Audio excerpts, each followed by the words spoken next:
Halo semuanya, selamat datang di podcast Cerita Industri.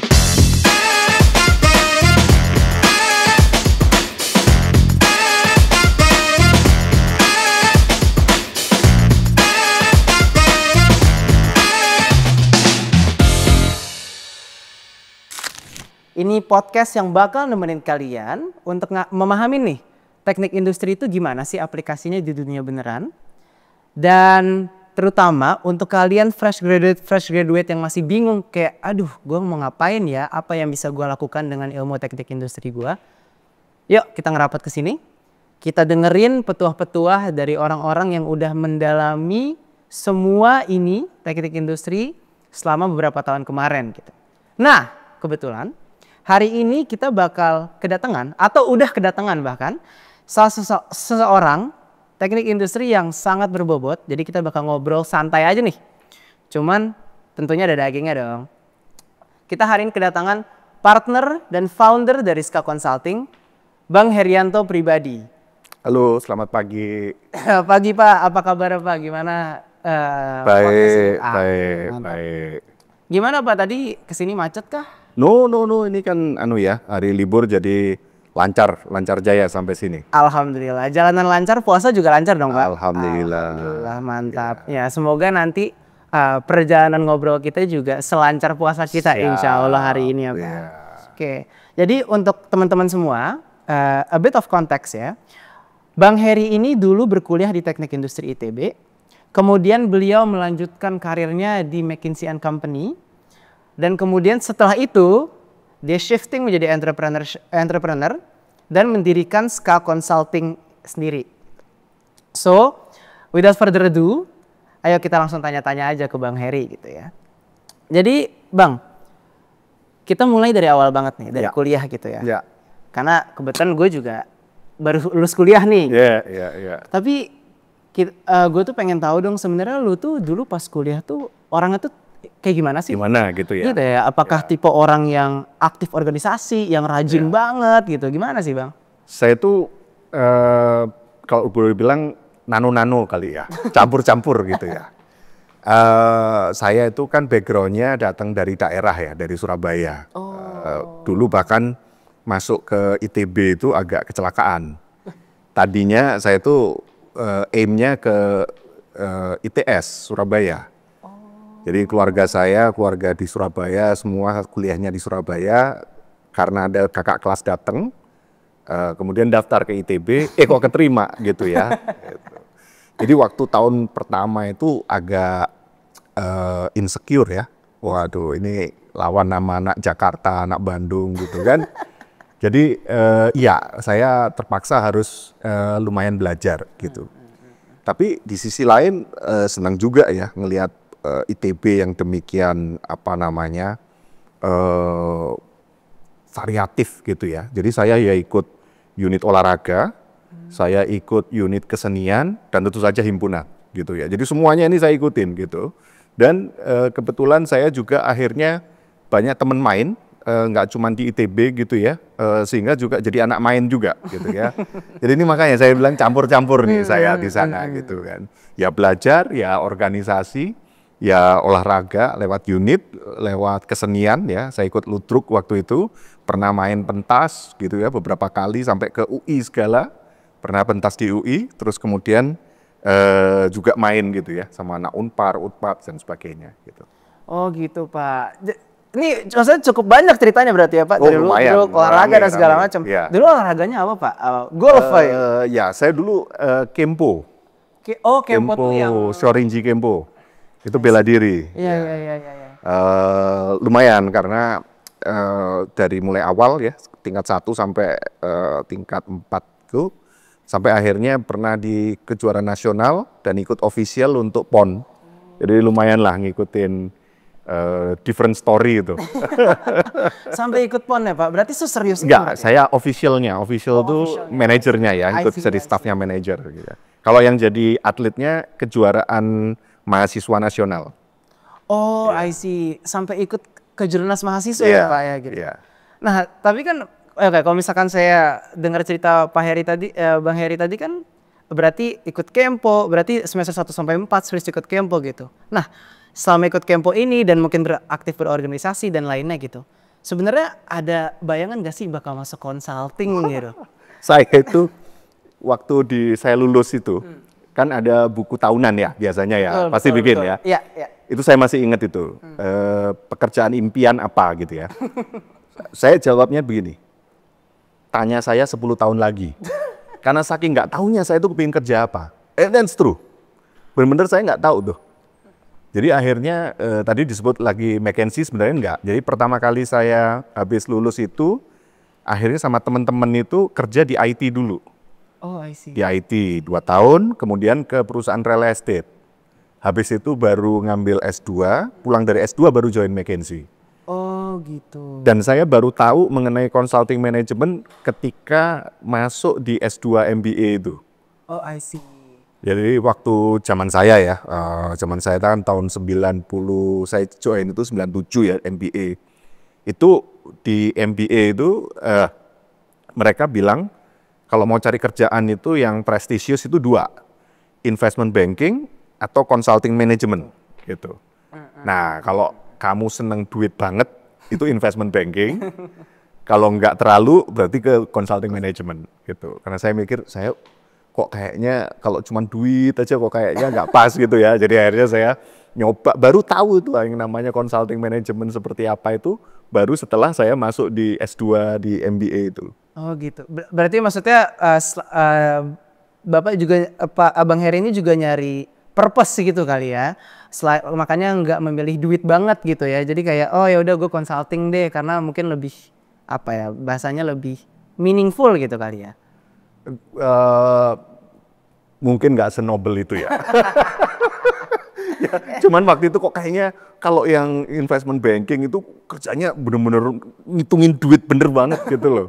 Kayaknya nggak segitunya deh gitu. Gitu aja sih. I see. Oke. Cukup menarik ya, Pak.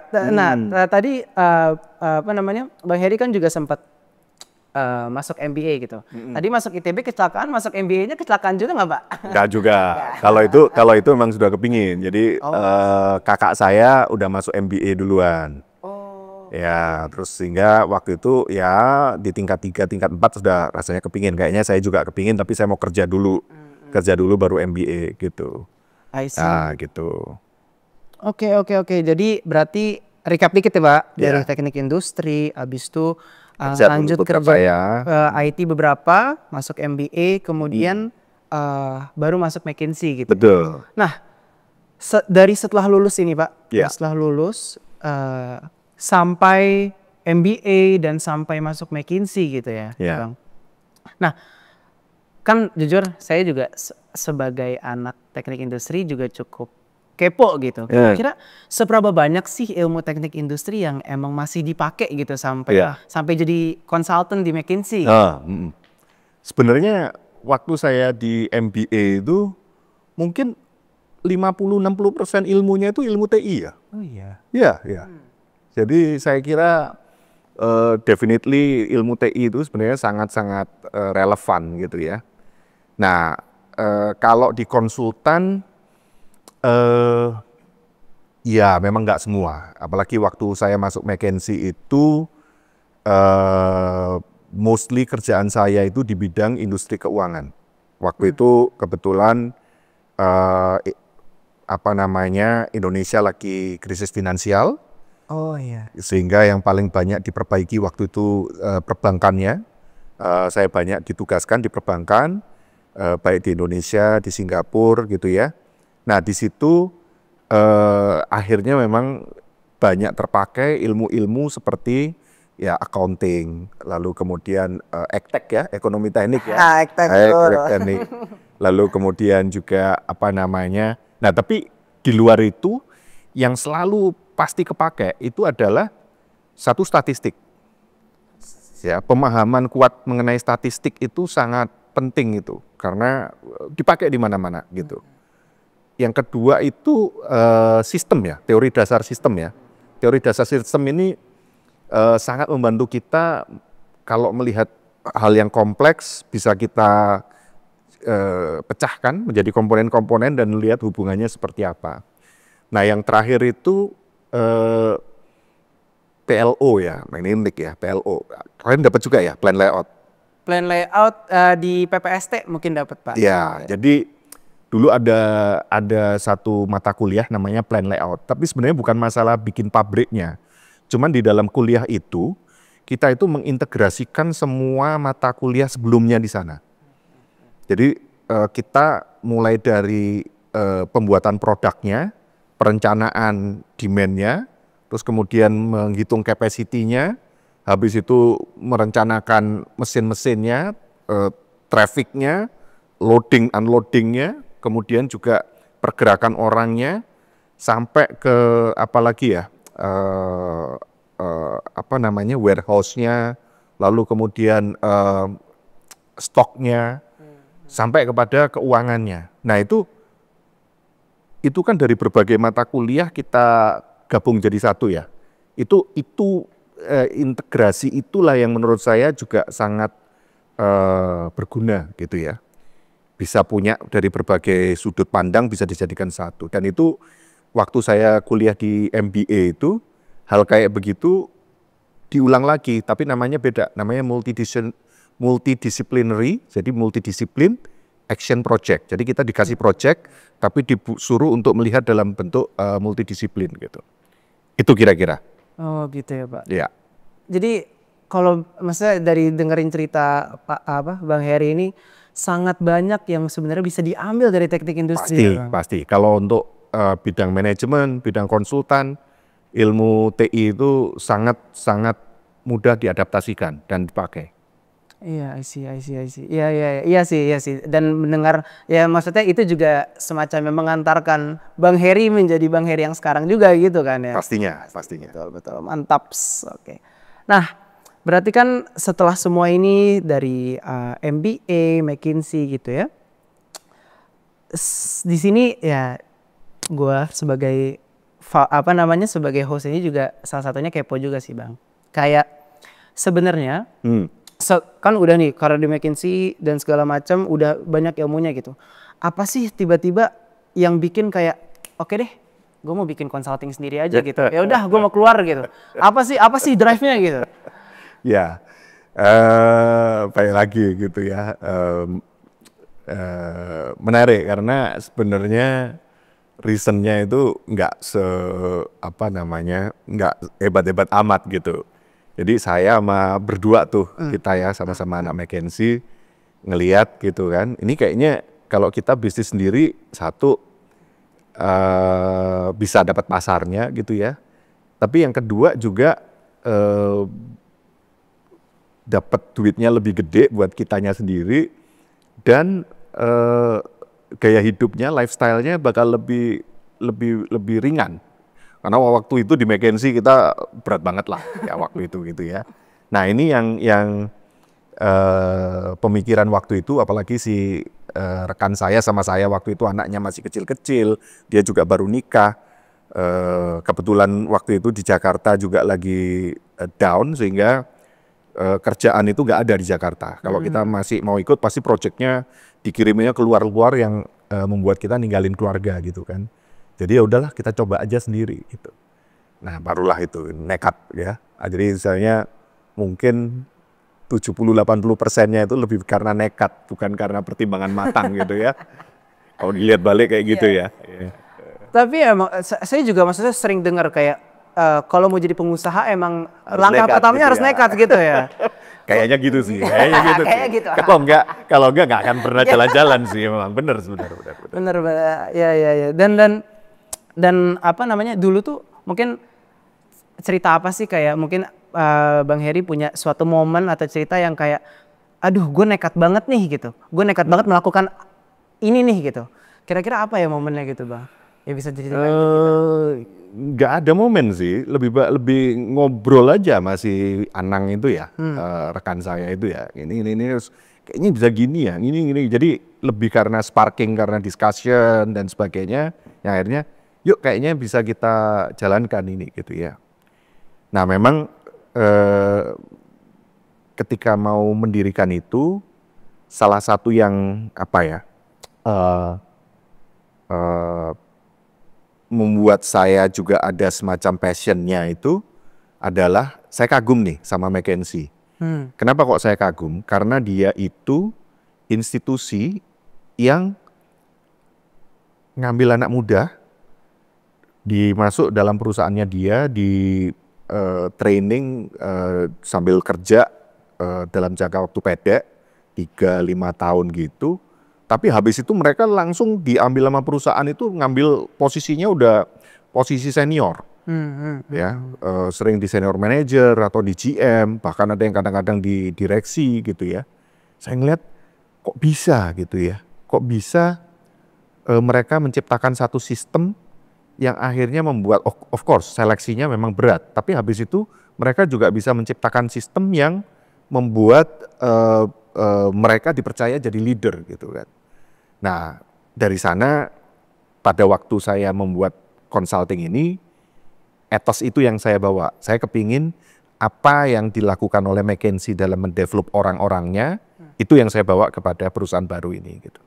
Oh, berarti Bang Heri ya mungkin berangkat dari sistem gitu ya, mempelajari sistem McKinsey secara keseluruhan, kemudian berusaha mengadopsi itu ke SKA Consulting sekarang gitu ya, untuk mendevelop orang-orangnya begitu ya. Dan bukan sistem aja, bahkan saya tuh sampai baca cara berpikirnya si foundernya si McKinsey.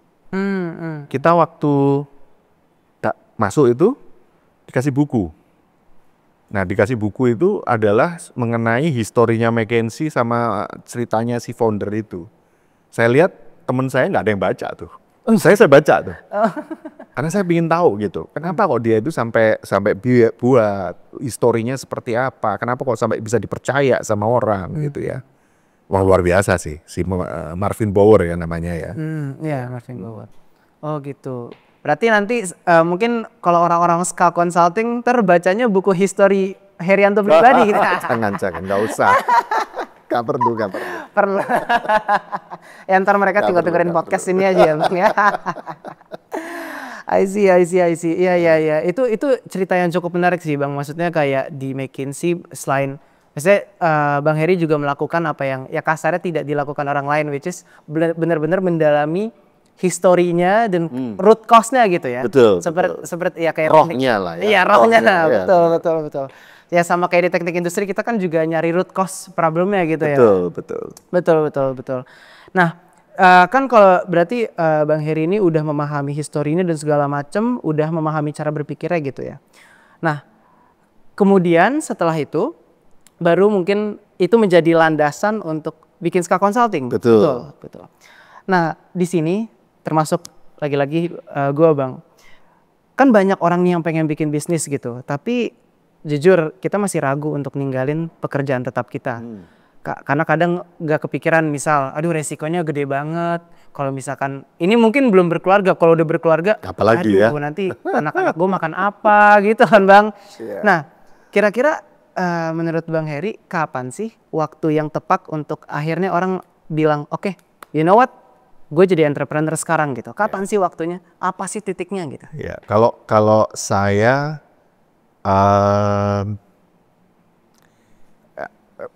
ada 3 masa sebenarnya. Kalau kamu mau jadi entrepreneur itu, pertama itu adalah sekalian habis atau bahkan sebelum lulus. Sekalian aja itu ya, mulai dari mahasiswa memang punya visi, kepingin ngapain, kerjain aja gitu. Nah itu mungkin bisa kita ngelihat ceritanya Mark Zuckerberg, si Bill Gates dan sebagainya. Jadi kalau memang sudah punya visi dan yakin dan sebagainya gitu ya. Nah yang kedua itu adalah di sekitar 5-10 tahun kerja. Jadi 5-10 tahun kerja, jadi sekitar umur dekat 30-35 ya. Kenapa? Itu titik ketika kita masih punya energi besar. Nah, kemudian kalau fail itu kasih waktu orang itu 2-3 tahun. Boleh lah ya, orang gagal kan. Boleh lah. Kan dari sana kita belajar. Fail itu masih bisa balik lagi ke dunia kerja. Nah, itu maksud saya. Kalau kamu mulainya dari yang kampus tadi, silahkan pilihannya bisa jadi serial entrepreneur ya, nyoba gagal sampai berhasil, atau ya kalau akhirnya balik ke dunia kerja ya nggak masalah. Atau kalau memang misalnya tadi yang udah 5-10 tahun ya, between 5-10 tahun Anda kerja, itu duit, kemudian kalau gagal ya udah balik lagi ke dunia kerja. Dan sebelum umur 35 itu lebih mudah orang untuk terima balik lagi, dan termasuk pengalaman gagal itu masih di value oleh perusahaan gitu. Jadi itu menurut saya no regret move gitu ya. Nah, yang menarik itu adalah yang ketiga. Yang ketiga ini adalah di usia-usia sekitar 40-45. Tapi kalau bisa ambil bisnis yang bukan high risk. Ini saya perhatikan ya, teman-teman saya yang ngambil di umur 40-45 itu, tetapi yang sudah mengandalkan network yang dia sudah bangun dari dia bekerja dari umur 25-40 tadi. Contoh nih misalnya, dia ada di Astra.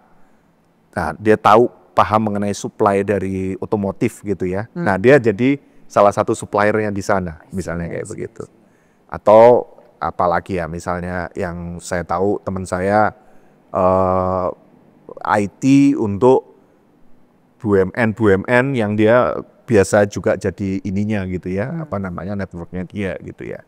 Jadi di usia pada saat itu dia matang itu, dia bisa capitalize networknya gitu. Itu 3 periode yang menurut saya pas.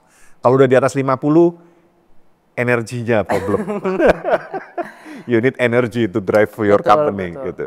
Mungkin kalau umur 50 uangnya ada gitu ya, cuman energinya udah habis gitu ya. Betul. I see.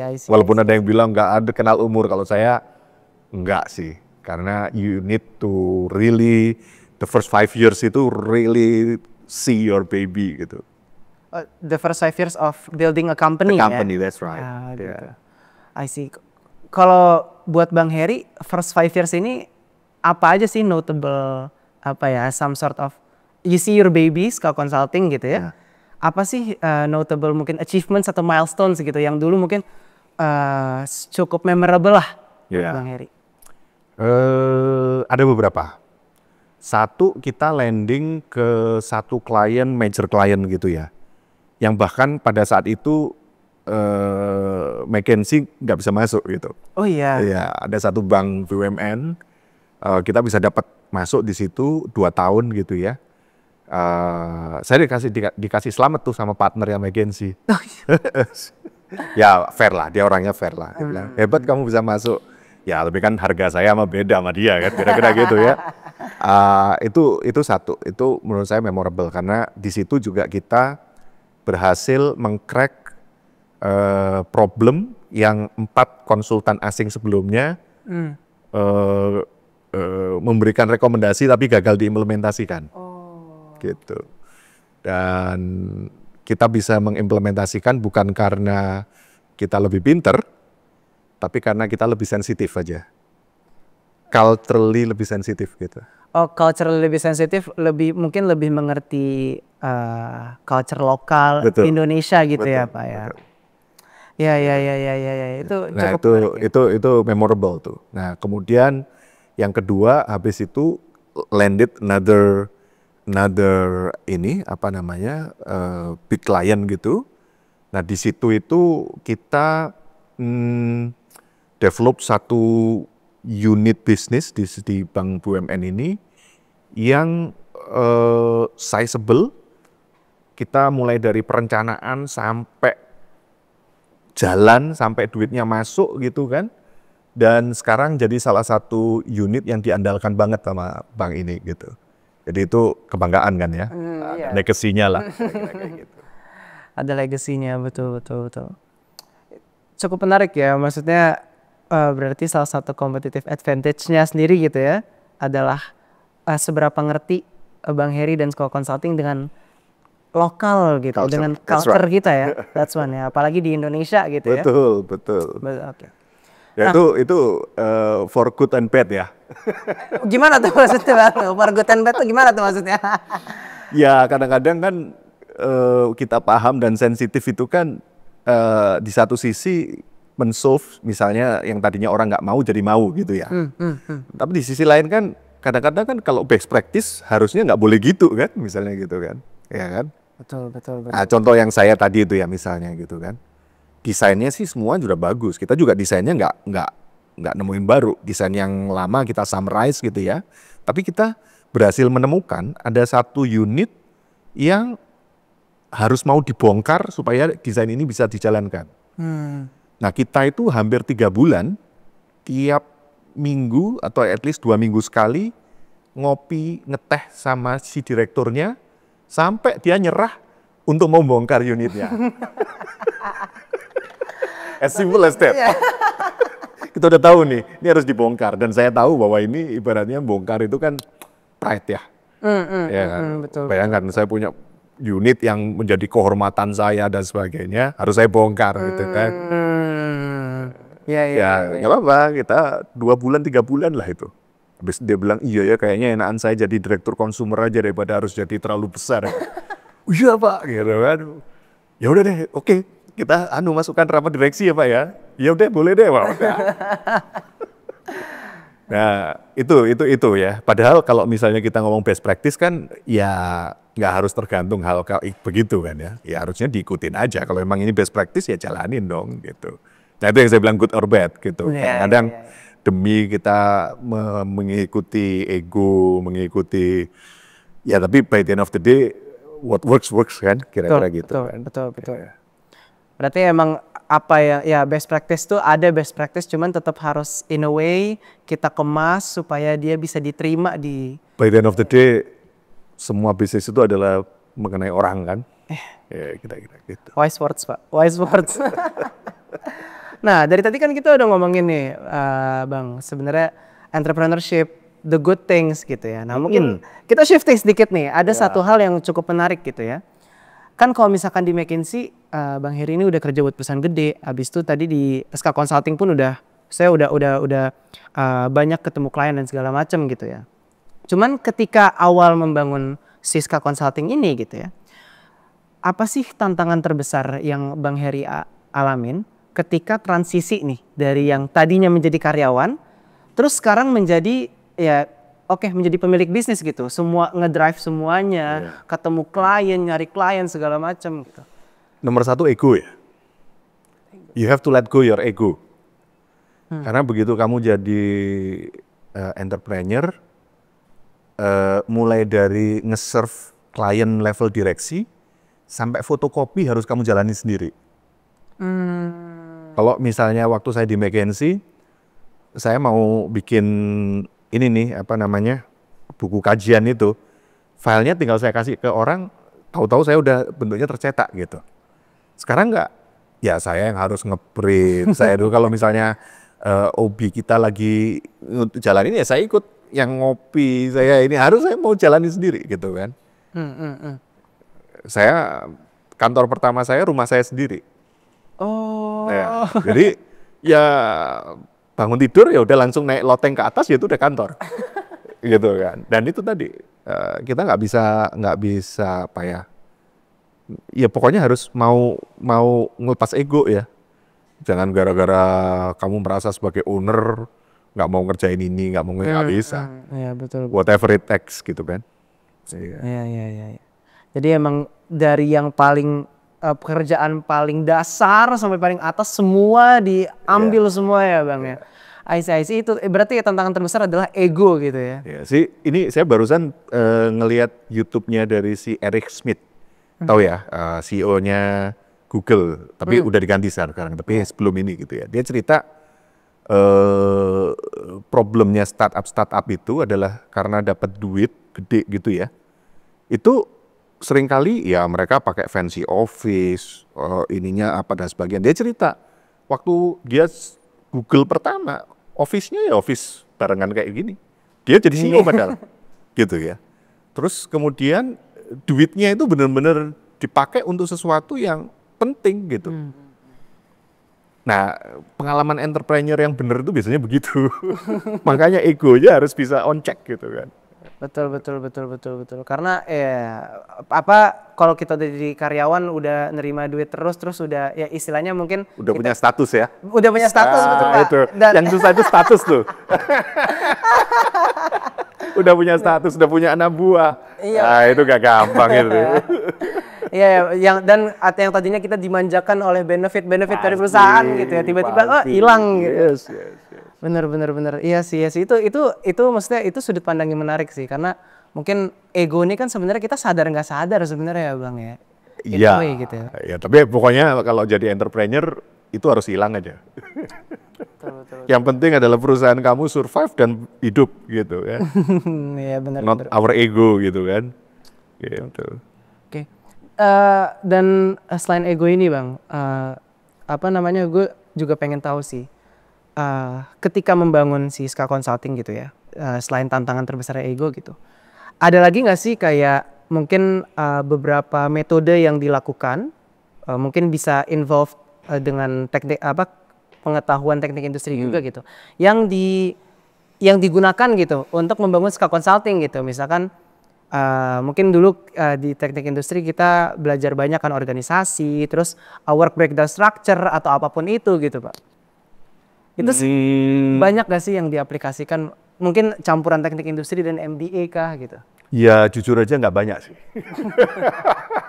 Jadi begitu jadi entrepreneur itu ilmu-ilmu yang diajarkan di kuliah dan sebagian termasuk MBA saya itu mungkin kepake 20% kali ya. 80%-nya itu benar-benar ilmu jalanan gitu. Ilmu jalanan itu ya you have to survive gitu kan. You have to grow dengan segala limitasi dan itu nggak ada bukunya gitu. Malah yang menarik itu ada satu buku yang akhirnya saya baca dan itu bagus itu What They Don't Teach You at Harvard Business School. Bukunya judulnya itu. Oh. Nah itu dia bisa beritahu misalnya gini, kamu planning gitu, overheadmu berapa? Budgetin 2 kali lipat, kata dia. Karena biasanya pasti akan banyak hal-hal yang nggak terduga. Gitu. Betul. Nah itu di kuliah nggak ada tuh, misalnya kayak gitu. Nah hal kayak gitu tuh yang dia banyak sih ya tadi ya petua-petua jalanan yang tidak ada di kuliah yang saya banyak belajar malah justru dari buku itu gitu. Gitu. Ya itu buku udah kuno kok. What They Don't Teach You at Harvard Business School gitu. What They Don't Teach You at Harvard Business School ya. Yeah. Tapi ya Bang, maksudnya kan kita sebagai orang-orang teknik industri gitu ya kan cukup kita tuh efficiency minded lah gitu. Semua harus efisien gitu. Dan tapi dari yang Bang Heri ngomongin tadi overhead harus dikali 2 gitu. Itu tuh agak kontradiktif gitu ya. Cuman gimana Bang Heri bisa membalance 2 itulah gitu. Karena kan berarti harus membalance ilmu jalanan dan teknik industri. Industri mindset kita gitu kan. Semua harus ya gampang. Misalnya kamu punya uang 100 gitu ya. Kan teorinya begitu. Apapun kamu kali 2. Ya. EMU 50 berarti plannya 25 aja. Plannya 25 aja. Jadi dikali 2 masih cuma 50 gitu. Iya itu. Jadi kalau kamu punya uang 100 kemudian planning 50 kali 2 100, udah nggak ada buffer dah. Jadi harus benar-benar memang ya efisiennya bahkan lebih parah daripada teknik industri. Efisiensi untuk survive gitu ya di awal-awal gitu ya. Pasti kayak gitu. Cukup lama lah itu. Mungkin 5 tahunan lah ya. 5 tahunan ya. Oh, maksudnya selama 5 tahunan itu yang harus diantisipasi banget sih. Betul. Itu. Ya.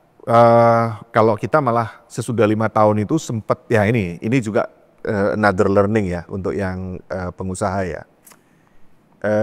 Dari pengalaman saya tiap 5 tahun itu selalu ada kayak mini crisis. Mini crisis? Yes, always.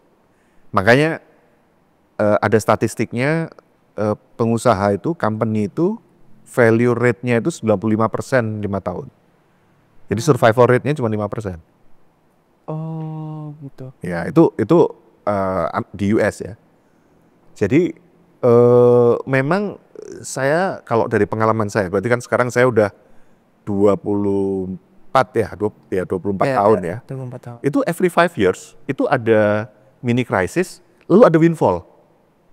Jadi ada begini selalu itu. Gitu. Ada naik turunnya gitu. Ada naik turun. Ya. Tapi yang turun banget, naik kalau nggak bisa pinter nggak bisa ngambil. Tapi opportunity-nya terbuka. Nah itu yang akhirnya ngasah kita untuk bisa gimana caranya mempersiapkan pas waktu windfall sama mitigasi resiko pas waktu krisis gitu. Gitu. Iya.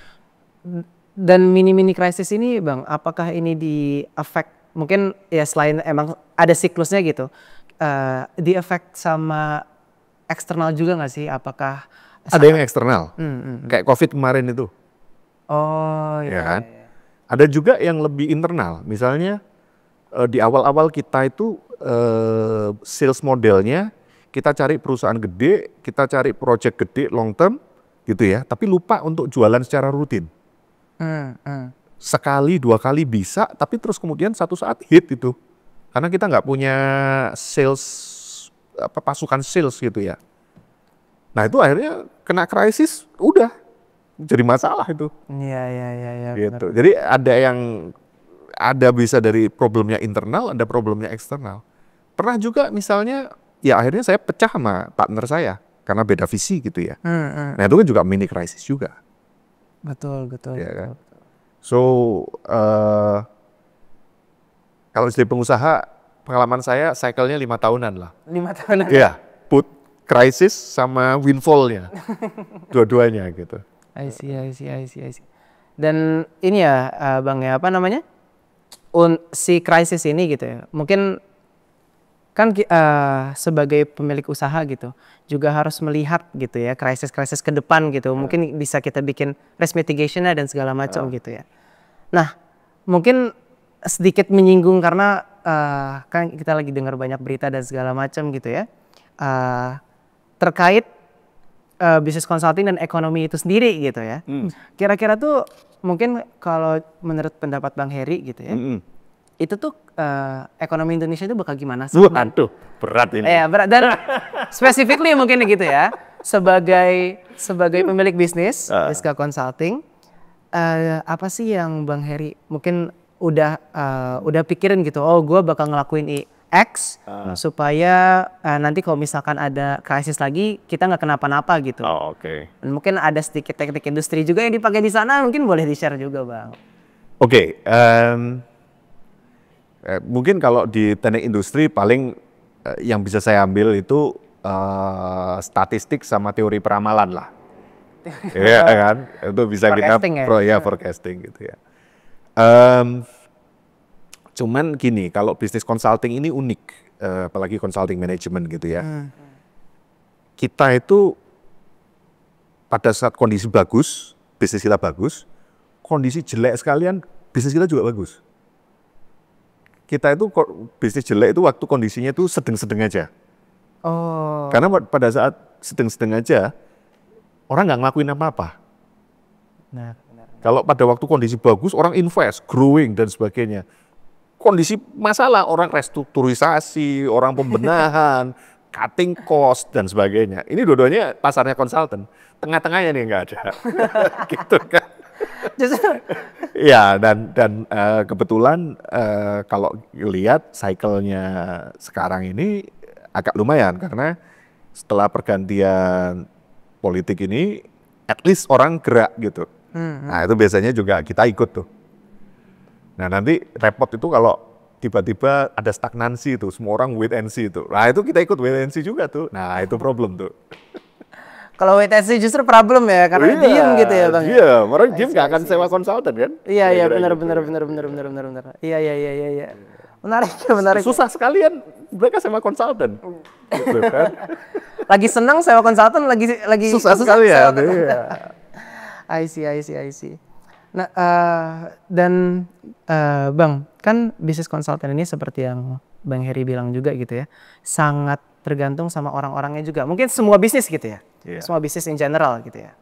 Tapi konsultan lebih-lebih lagi. Lebih-lebih lagi, nah itu. Tapi sekarang ada tren yang, ini salah satu tren yang lagi sangat trending juga, yaitu tren kabur aja dulu. Nah, menurut Bang Heri ini gimana sih tren ini gitu? Apa sih pendapat Bang Heri? Bagus-bagus aja, kabur aja dulu itu.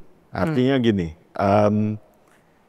kabur aja dulu itu kan memberikan wawasan ya. Betul. Ya, jadi orang itu kalau nggak punya pembanding, dia nggak bisa objektif gitu. Kalau udah kabur kan akhirnya dia bisa bandingin kan, antara di sana dengan di sini gimana. Kalau enak di sana ya nggak apa-apa juga gitu. Bentuk diaspora itu nggak jelek kok. India itu dengan bentuk diaspora di US itu sekarang dominan di Fortune 500 company itu sekarang boleh dikata top manajemennya itu dari India semua tuh. Mungkin more than 30-40%. Jadi white people-nya malah justru kalah tuh sama India. Jadi menurut saya ini ada bagusnya supaya Indonesia ini nggak jago kandang aja gitu ya. Jadi bagus menurut saya itu bagus saja. Nah, cuman sebenarnya di Indonesia sendiri kalau mau ngelihat banyak juga peluang, ya kan? Nggak semuanya negatif lah, gitu kan? Nah, why not untuk mereka yang memang masih punya tadi ya keinginan lebih untuk kontribusi lebih di sini, gitu kan? At least melihat lebih lah, mencoba mencari berdiskusi lebih banyak dan sebagainya untuk memfilter juga mana yang negatif benar-benar real impact kepada dia atau mana yang sebenarnya lebih kepada bayangan negatif gitu. Gitu, kira-kira begitu. Tapi kalau memang ternyata wah enggak, memang opportunity saya ini memang habis semua gitu, pindah ya nggak apa-apa. Bagus kok. Itu menambah wawasan dan bisa aja kan dia 5 tahun di luar, balik lagi di Indonesia, bawa sesuatu gitu kan. I think it's good. Ya, kayak Bang Heri juga ya, sempat pergi MBA dulu ya, ke luar negeri kan. Dapat sesuatu dari sana, kemudian pindah ke Indonesia, kerja sebentar, habis itu Cipta SK Consulting. Ya.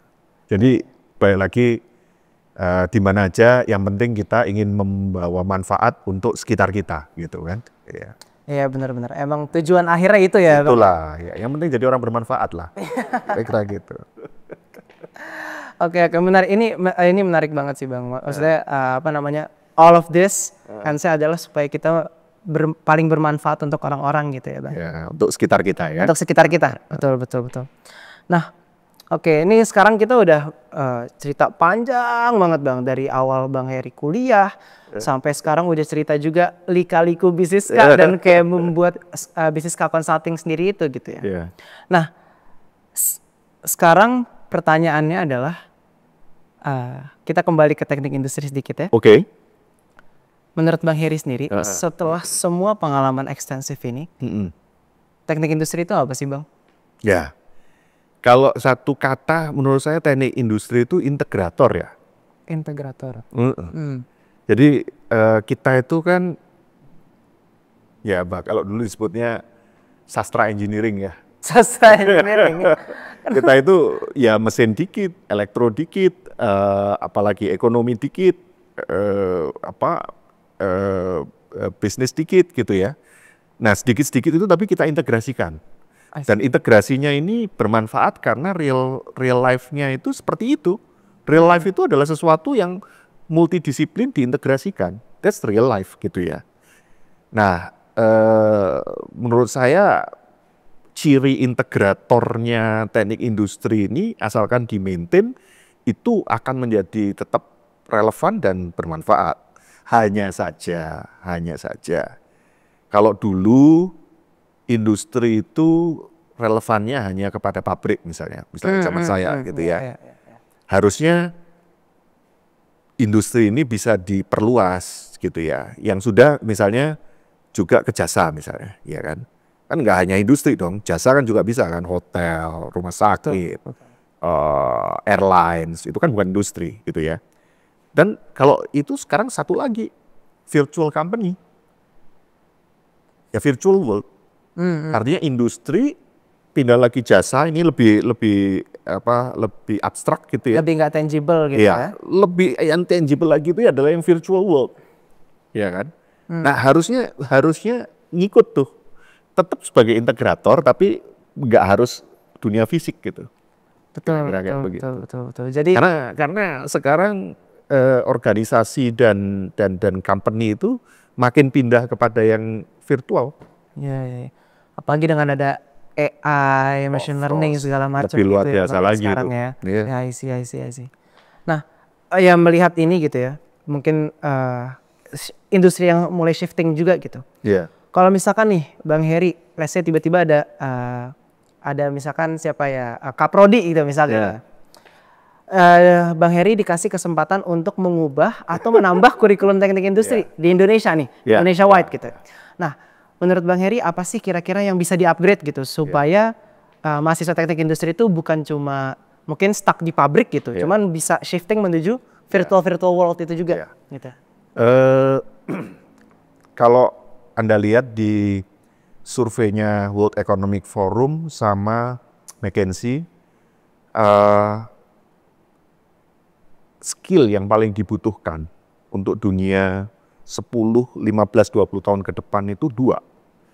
Yang satu adaptability, yang kedua itu critical thinking. Ya, kemampuan kita adaptasi. Karena perubahan itu makin lama itu makin cepat dan makin menurut saya makin buat saya makin susah saya ngikuti ya, karena memang saking cepatnya gitu ya. Dan itu membutuhkan kita semakin adaptif gitu ya terhadap perubahan tadi. Yang kedua, critical thinking, artinya dalam perubahan tadi kita tetap bisa kritis mikir ini sebenarnya apa, siapa saya dan kenapa kok saya harus di dalam perubahan ini berposisi seperti apa. Sehingga kalau saya mau menambah gitu ya atau memodifikasi, saya masukkan 2 hal ini. Yang satu itu adalah kemampuan critical thinking, apakah itu dalam bentuk problem solving skill gitu ya, mulai tingkat 1 atau tingkat 2 udah diajarkan gitu. Lalu yang kedua adalah bagaimana adaptasi tadi itu, adapting. Dan salah satu yang membantu kita adapting itu adalah system thinking. Kan kita udah ada teori dasar sistem ya. Betul. Tapi itu bisa di-upgrade lagi supaya menjadi sistem yang bisa kita adapting. Dan itu yang jarang didalami ya. Karena mau kita berubah apapun, sesuatu itu mau perubahan apapun, itu ujung-ujungnya basicnya tentu sistem kok pasti. Komponen-komponen kan. Selama kita paham komponennya apa ya kita bisa berinteraksi sama komponen itu gitu. Betul. Jadi 2 hal ini, jadi satu kemampuan dia critical thinking ya, apakah itu problem solving skill atau critical thinking skill gitu ya. Lalu yang kedua adaptive tadi, being adaptive gitu ya. Gitu, melalui systemic thinking gitu. Adaptif dan resilient gitu ya Bang ya. Jadi apapun mau diubah gimana pun oke, kita hajar gitu ya. Nah mungkin sorry satu lagi ya, tadi ada pemikiran system thinking, tapi benar kamu ngomong tadi resilient. Teorinya begitu, tapi berikutnya lagi itu kan pemikiran ya, sistem ya. Tapi resilient itu juga butuh ini emosional maturity. Emotional maturity ya. Kalau nggak kuat juga ngadepi gejolaknya, orang juga stres juga kan. Iya benar. Nah itu juga harus masuk tuh. Iya. Harus masuk ya. Jadi bukan cuma dari sisi yang objektif, dari sisi pembelajaran, cuman dari sisi pendalaman mental gitu juga ya. Dan itu di kelas-kelas di US itu sekarang udah mulai banyak tuh. Coping with change, mental health, during stress, itu jadi satu kuliah khusus. Dan saya kira itu bagus, jadi artinya don't expect kamu akan kerja di suatu tempat yang stabil. Expect change. This is how you cope with change. Gitu. I see. Ini menarik banget sih Bang. Ya masa apalagi sekarang isu-isu mental health juga mulai meningkat dengan Gen Z dan kita gitu ya. Dan reflecting dengan tadi kurikulum yang mungkin Bang Heri mau tambahkan gitu. Kan cuma ide aja. Iya, ide. Ide boleh dong Bang. Nah, mungkin mau nanya lagi gitu ya. Ketika di kuliah gitu, kan berarti dulu kan belum dapat kurikulum ini gitu. Oh iya. 3 ini belum dapat secara nggak langsung mungkin belum dapat kurikulum ini gitu. Tapi apa sih mungkin ada dulu momen atau prinsip yang Bang Heri terapkan atau alamin gitu ya, yang hingga akhirnya Bang Heri mungkin bisa mendapatkan 3 ini di luar kuliah dulu gitu. Momen-momen apa aja sih yang shaped you to be the Bang Heri of today? Coba cek satu-satu ya. Critical thinking yang bantu saya banyak itu sebenarnya yang tadi teori dasar sistem tadi. Itu sebenarnya sangat membantu untuk membantu saya melihat kalau ada masalah itu, saya ngelihatnya berdasarkan komponen-komponen yang saling berhubungan. Kan pasti input-output kan? Betul. Kira-kira kayak gitu. Kemudian yang kedua, ketika ngomong adaptif, itu sebenarnya terpapar kepada banyak hal ya. Kalau kamu terpapar ke berbagai macam aktivitas, ketemu dengan banyak orang, ketemu dengan sifat orang macam-macam, mau nggak mau kita juga harus belajar menyesuaikan diri kan.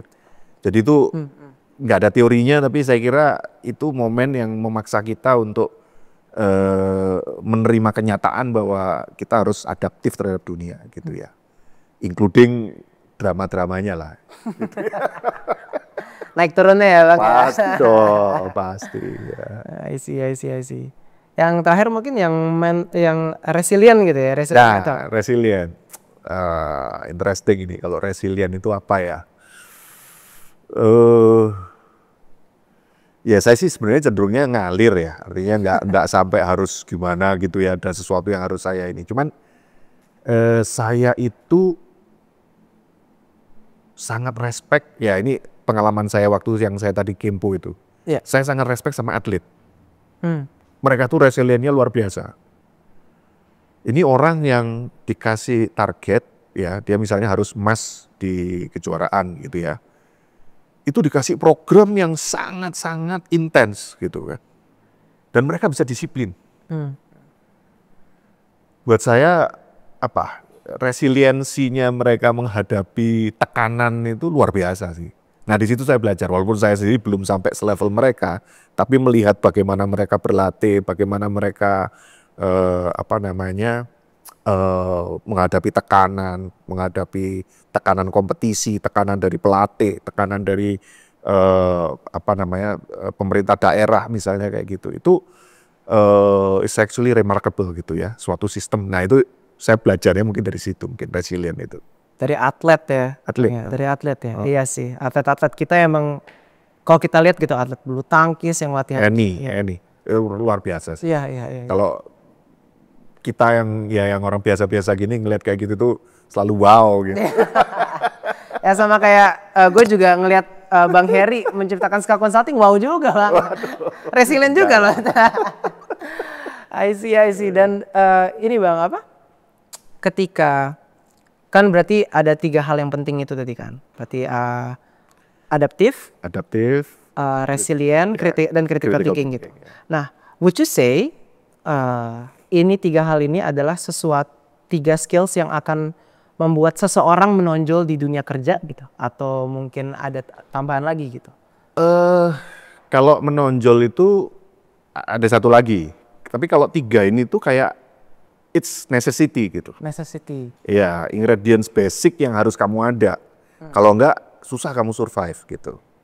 Nah kalau yang satu lagi, kalau kamu kepingin menonjol itu, saya believer yang terhadap itu 10.000 jam mastery itu. 10.000 jam mastery? Iya.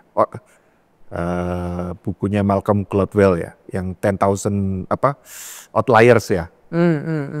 Ya ini ada teorinya satu profesor di Florida yang dia bilang bahwa untuk mencapai suatu mastery, kamu itu harus menjalani 10.000 jam, which is basically 20 jam seminggu selama 10 tahun.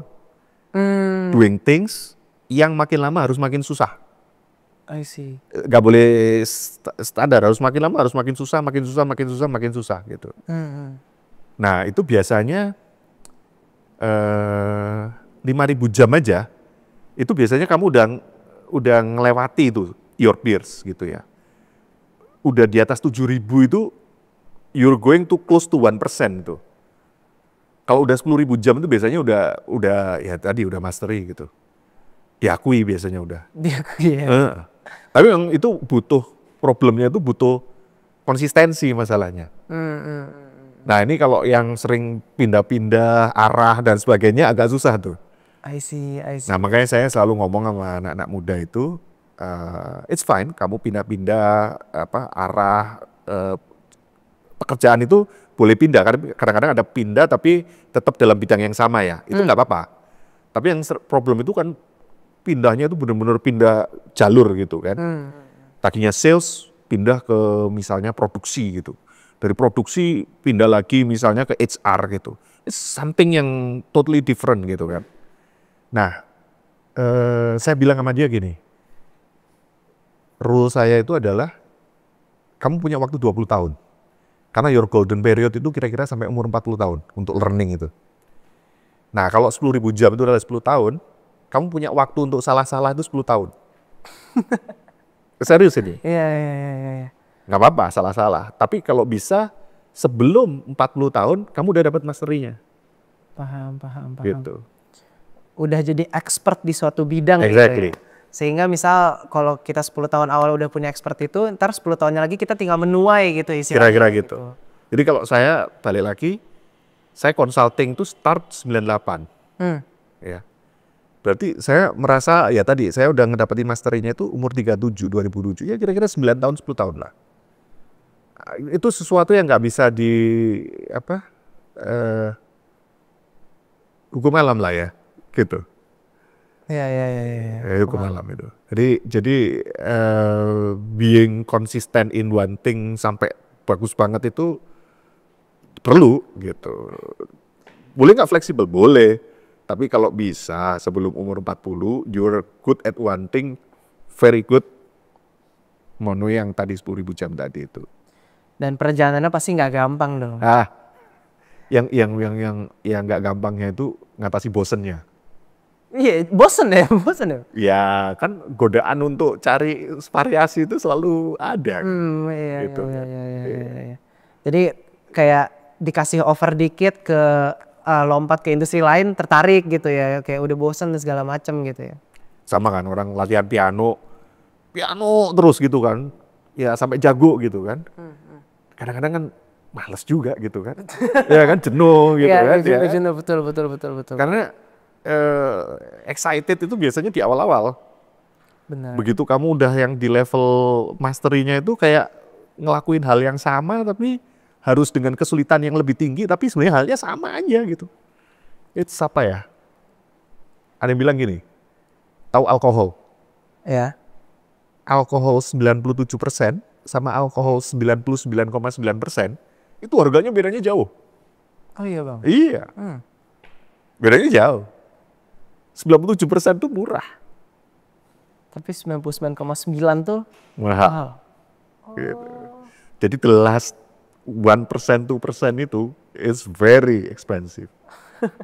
Buat nyampe 100%-nya gitu ya bang. Ya karena di situ tadi tuh distilasinya dia harus sudah berulang. Nah ini juga sama. Mastery itu problem terbesarnya biasanya jenuhnya di titik-titik terakhirnya itu. I see.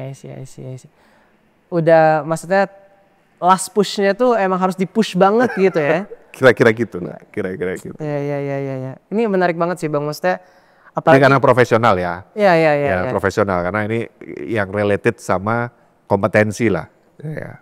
Karena jujur maksudnya sebagai salah satu fresh graduate dan mungkin Gen Z gitu ya bang, ini tuh cukup relate gitu. Karena kan sekarang tuh kita tuh punya banyak informasi, jadi overload ya.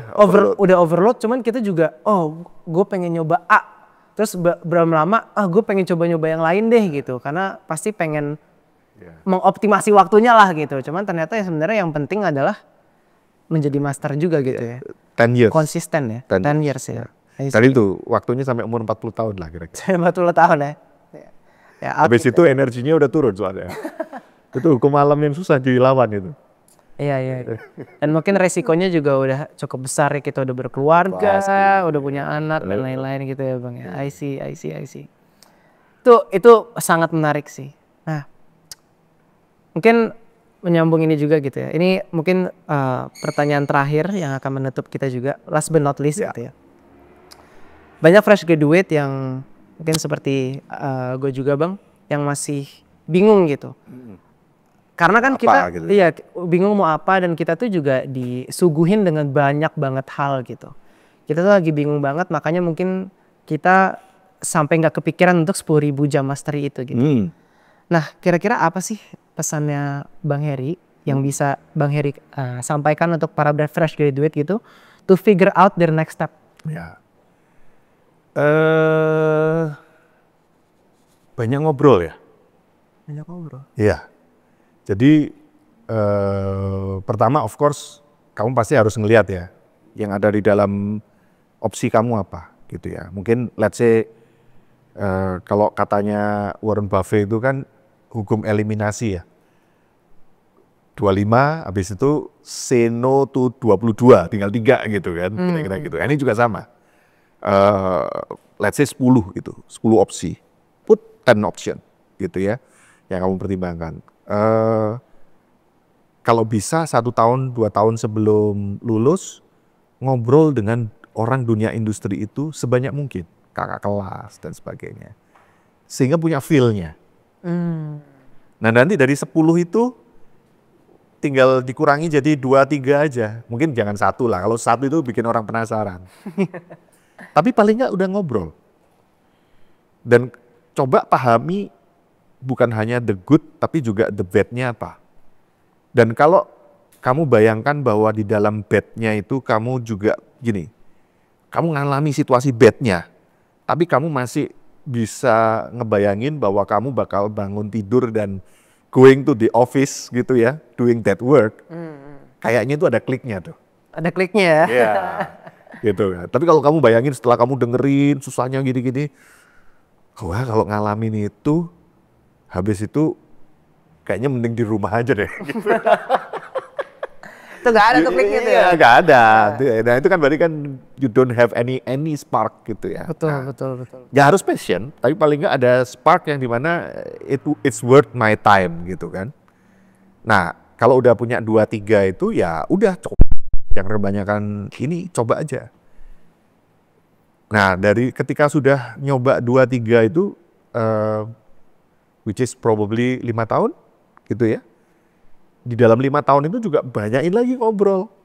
Sehingga apa? Cepetan milih yang 10 tahun tadi mau apa. Oh. Karena your time will run. My time, my run ya? Iya. My time, my run. Iya. Ya ini karena saya banyak gaul gitu ya. Banyak orang yang udah umur-umur di atas 35, dekat 40 yang udah pasrah. Pasrah. Yes, pokoknya yang penting dapat kerjaan, yang penting saya dapat duit. Oh gitu. Iya. Jadi- Ya kalau kalian masih muda itu kan seakan-akan dunia itu semua bisa punya pilihan. Iya, itu betul. At that age, gitu kan, not many people have that options loh. Dan di atas umur 40, udah susah loh cari kerja. Iya benar. Kenapa? Karena perusahaan lebih baik cari orang muda. Bener nggak? Betul, Iya. betul. Tapi unless kalau misalkan umur 40 udah master gitu ya. Atau Lah lain. Waduh. Kalau kamu udah masuk yang top 1% atau 0.1%, dicari. I see. Ya ini saya ya ada syukurnya, ada sebelnya gitu. Kalau anak-anak sekarang yang udah di atasnya project manager itu, yakin saya tiap bulan itu di emailnya mereka 2-3 email dari headhunter itu pasti datang. Pasti itu. Pasti. Terus ya kadang ya sebel juga gitu ya. Tapi ya gimana, itu realita, which is saya bangga juga, berarti kan diakui ya. Betul, Gitu kan. betul. Tapi itu gak pernah berhenti. Artinya kamu kalau sudah mencapai sesuatu yang diakui, orang yang cari, kebalik. Makanya mastery itu ada harganya. Gitu. Ada harganya dan ada waktunya juga. Benar. Nah itu yang mungkin good, cari-cari apa dan sebagainya, tapi put time juga untuk tadi jangan lupa mastery 10 tahun itu harus dilakukan konsisten loh. Gitu. Boleh pindah-pindah perusahaan, tapi temanya harus sama tuh. Iya. Jalurnya tuh harus satu gitu ya. Yang mengakibatkan kamu jadi outliers tadi itu. I see. Menarik ya, berarti kita harus menjadi outlier gitu. Ya kalau bisa. Iya. Tapi yang ini outlier yang disimpan ya Pak ya? Jadi gara-gara saya itu respect sama atlet tadi itu. Atlet itu kan orang yang sangat ingin outlier kan? Betul. Gitu kan. Nah, Dia pengen jadi top 0.01%. of course lah ya, ibaratnya mana ada yang bilang saya kepingin cuma jadi medali perunggu Pak. Iya. Ya kepingin medali emas semua, medali emasnya cuma 1. Iya kan semua itu gitu kan. Tapi itu dedikasinya mereka untuk getting that one medal itu luar biasa. Betul. Tuh kalau mereka latihan itu bangun pagi habis sholat subuh latihan 2 jam 3 jam gitu kan. Siang nanti jam 11 latihan lagi sebelum makan. Habis makan istirahat jam 3 jam 4 latihan lagi. Nanti jam 7 latihan lagi sebelum tidur. Saya mikir gila deh. Itu gila sih, emang bener sih Pak. Emang TC sih ya, Iya. TC artinya persiapan untuk sebelum pertandingan. Tapi tetap aja, itu luar biasa sih. Etosnya itu luar biasa. Yeah, to achieve that mastery. That's right. Betul. Ini jujur ini salah satu insight yang sangat menarik sih, apalagi untuk Gen Z. Jadi kayak you should go pertama yang tadi salah satu key takeaway-nya adalah this is Belanja boleh nggak apa-apa. boleh. And this is our own run gitu. Ini kita lari sendiri. Terus kedua, you should aim for the gold medal. Iya. Pasti gitu ya, seperti atlet gitu. I see. Jujur ini petuah yang luar biasa banget gitu. Yes, thank you. Dan ini insight yang bener ya, kita nggak bisa dapet inilah misalkan kalau misalkan nggak ketemu Bang Heri gitu. Dan mungkin Tapi nanti tamu-tamu berikutnya juga banyak yang hebat-hebat kok. kan ini pembukanya Bang. Ini Pembukanya dengan yang sangat hebat gitu. Dan ini tapi thank you banget sih Bang. Sama-sama. Udah bersedia untuk berada di podcast ini gitu. Mungkin terakhir gitu, ada pesan terakhir nggak untuk menutup podcast ini sebelum kita tutup gitu? Ya, saya kira terutama untuk adik-adik yang mahasiswa teknik industri ya. Pertama, bersyukurlah gitu ya. Ilmu teknik industri ini ilmu yang agile gitu ya, yang harusnya bisa dipakai di mana-mana. Tapi itu juga harus kita aware untuk bisa kita upgrade ya, supaya akhirnya tadi ya bisa kita mengambil jalur yang ke outliers tadi itu.